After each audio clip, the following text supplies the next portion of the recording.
Game of the year in the NBA. Could it be a finals preview? Thunder and Celtics. Let's set the stage. OKC, NBA best 12-game win streak. SGA averaging 30 points on 56% shooting during the run. He is the favorite to win the MVP. If he does, it would be 2 straight. On the other side, Celtics have their own MVP candidate, Jaylen Brown. He scored 25 or more in his last 4 games. He currently has the 5th shortest odds to win MVP. And obviously, he is now working back into business. His former running mate and longtime running mate, Jason Tatum. He's been struggling with his shot, as you might expect, under 30% the last 2 games, on pace for a career low in field goal and 3-point percentage. But the point here is that he's working his way back from injury and getting healthy, and these 2 teams have the shortest odds to make the finals at DraftKings. Thunder are the odds-on favorites, Celtics right behind, followed by the Cavs, the Spurs, and the Knicks. So here we go. Alan Hahn, I'm asking you right now to bet that palatial estate of yours out there on Long Island on one of these 2 teams. I'm telling you, the Celtics and Thunder, who play tonight, one of them, but not both, going to wind up in the NBA Finals. Which one is it? Well, we know Windy made his hotel plans for Oklahoma City in last June. Right. So I'm with him. I think that's the team you can bet on. OKC is in. Yes. For Boston, while right now they look like the team to beat in the East the way they've been playing, I don't think they have an easy path out of the East. Not as easy as most people think. People are talking about the Eastern Conference as if it's weak. It's obviously not as deep as the Western Conference, but make no mistake, the Celtics are going to have their hands full because the Knicks and the Pistons have something to say about them getting out of the East. Consider this, of the top 4 teams in the top 2 in the East and top 2 in the West, the Celtics this year are 2-8 against those teams. They are again 2-5 against the Knicks and against the Pistons. So you can't tell me that it's an easy road out of the East because they don't play well against those teams ahead of them. Shump, we're talking about the Celtics at the top of that Eastern Conference. You're looking at the Knicks, you're looking at the Pistons, who've been there all year, and we would expect they'll have Cade Cunningham back by the time the playoffs begin, and we're looking at the Cavs. What do you think of the Celtics' path to the final?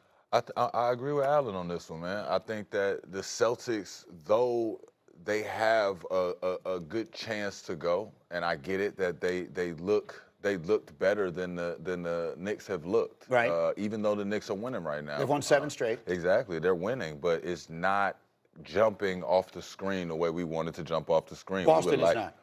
The Knicks are. The Knicks are not. Which is why we're so up on Boston. Knicks Celtics right now. They met. The Knicks beat them last year. I'm not putting nobody over the Knicks, man. We had to go in there. Y'all thought the Celtics was gonna win. We had to go in there. We had to steal us one on the Celtics home floor. So right. So check it out. I feel like the Knicks can do it. I feel like this was always the Knicks conference to lose this year. But when we talking about the rest of the Eastern Conference, I agree with Allen. I think it's more evenly yoked. Well, let me ask it to you this way, because the Knicks have had such a roller coaster of a season. Yeah. I hear from their fans in the street every day. One day they're winning the championship, and the next day they need to get rid of everybody.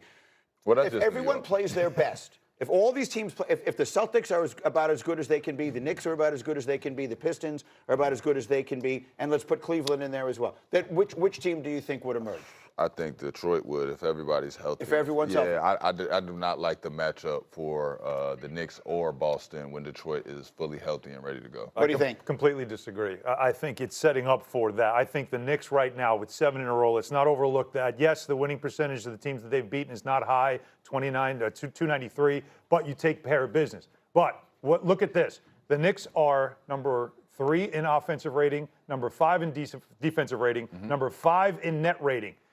Top 5 in all 3 categories. There's only 2 other teams, the Celtics and the Spurs, who are doing that. The last 2 NBA champions, top 5 in all 3 categories. You have to give the Knicks respect for what they've done this season. They went from being 18th in defense back in the middle of January to the top 5 defense overall. They've made a lot of adjustments throughout this season. They are playing their best basketball heading into the playoffs. They are the dangerous team in the East. They are dangerous. I'm going to agree with you there. But I want to be in New York come June too. Y'all want to be in New York? Yes. Do everybody else want to be in New York? I want you in New York. I would love to be in New York. Knicks fans want me in, everybody want me in New York. I would love to be in New York. Do I think it's going to happen if Detroit is healthy? They've had their number all year, and it's bothering me. Yeah. When I'm at home, it's bothering me. Last year, Boston had the Knicks number all regular season.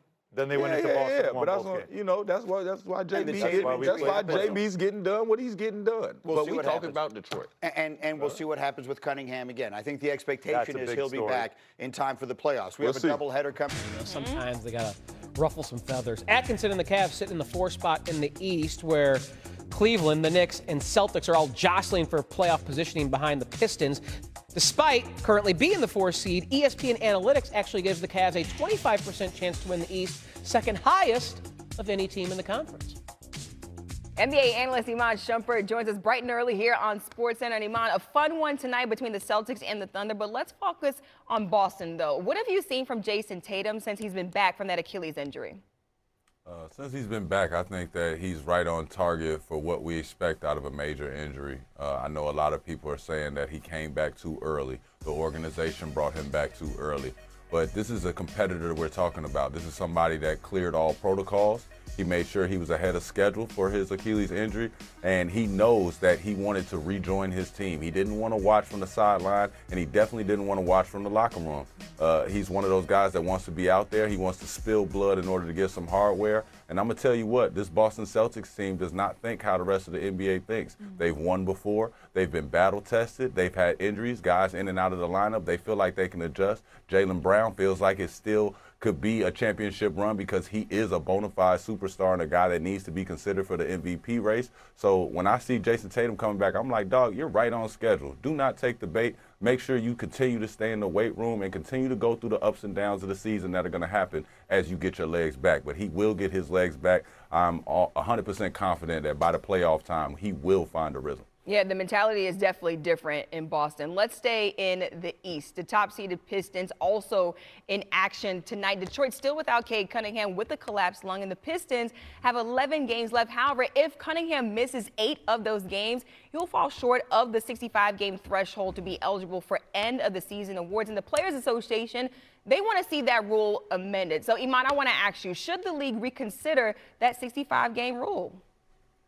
I wouldn't reconsider it. I'm a big guy I'm a guy that's about culture. I'm about what the other guys had to go through. I love the DNA of the NBA. I don't like a lot of stuff changing too much. It'll bother me.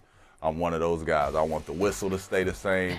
I want the technical fouls to stay the same. If Michael Jordan didn't get fined for it, don't fine me for it. I'm one of those guys that believes in basketball that way. But it's an honor to be able to say that you're considered for these awards. And I understand it's unfortunate, but there has to be some sort of standard for the NBA to say you deserve this award, because we're not going to sit here and act like availability is not one of the abilities that you have to have in the NBA. Yeah, the best ability is availability, and Iman, a man that likes consistency. That has been made clear this morning. Iman, thanks so much for joining us here on SportsCenter.